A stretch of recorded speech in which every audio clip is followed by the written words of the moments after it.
सौरभ एक गरीब घर का लड़का था, जबकि नंदिनी अमीर घराने की बेटी थी। दोनों में प्यार हुआ और दोनों ने परिवार वालों की मर्जी के खिलाफ जाकर एक दूसरे से शादी कर ली। दोनों की मुलाकात कॉलेज में हुई थी। सौरभ एक नेक दिल इंसान था, जिसका दिल देखकर नंदिनी को उससे प्यार हो गया।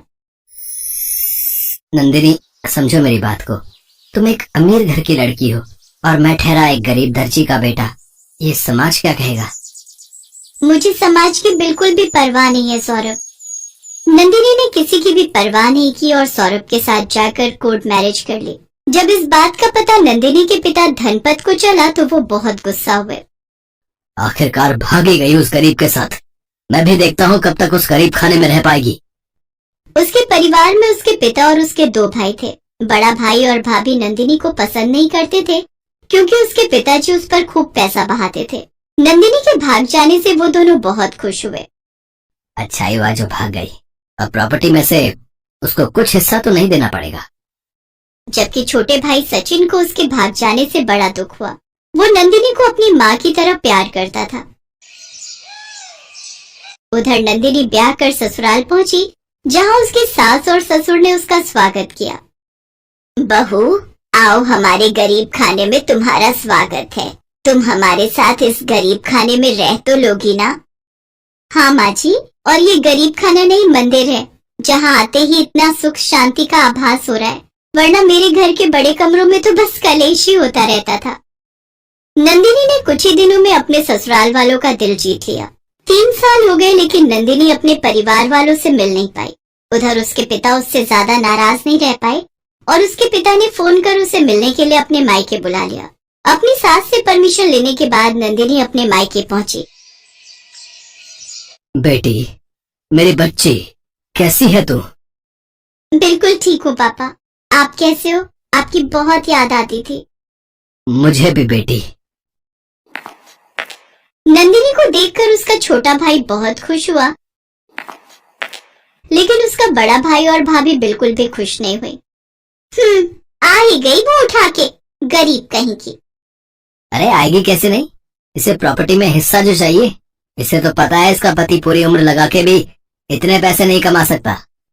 तभी सेठ ने रोमा से कहा, बहू, यहाँ खड़ी खड़ी हमारा मुंह क्या देख रही हो?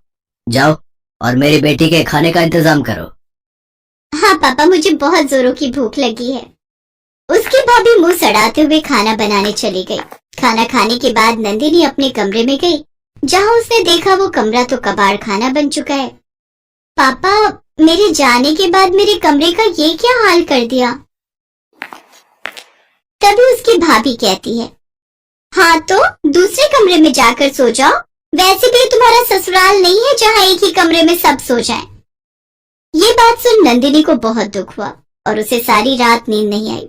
अगले दिन नंदिनी की भाभी ने उससे कहा, देखो ना नंदिनी, कितने बर्तन हैं, जरा धो दो प्लीज। आज हमारी मेड छुट्टी पर है और वैसे भी तुम्हें तो बर्तन धोने की आदत होगी ना। नंदिनी बर्तन धोने लग गई और उसकी भाभी आराम से बैठकर टीवी देखने लगी। देखा कैसे नौकरानी बना दिया तुम्हारी बहन को। लेकिन इससे क्या होगा? जो करना है जल्दी करो, नहीं तो पता चले ये हमेशा के लिए यहीं बस गई। फिर नंदिनी की भाभी रोमा ने एक प्लान बनाया। उसने अपने ससुर के लॉकर की चाबी चुपके से उठा ली और फिर दोपहर के समय उनकी तिजोरी से सोने के बिस्किट और कुछ कैश निकालकर नंदिनी के बैग में ले जाकर छुपा दिए। कुछ कैश रोमा ने अपने पास भी रख लिया। ये कुछ कैश मैं रख लेती हूँ, वैसे भी सारा इल्जाम तो उस गरीब नंदिनी पर ही जाएगा।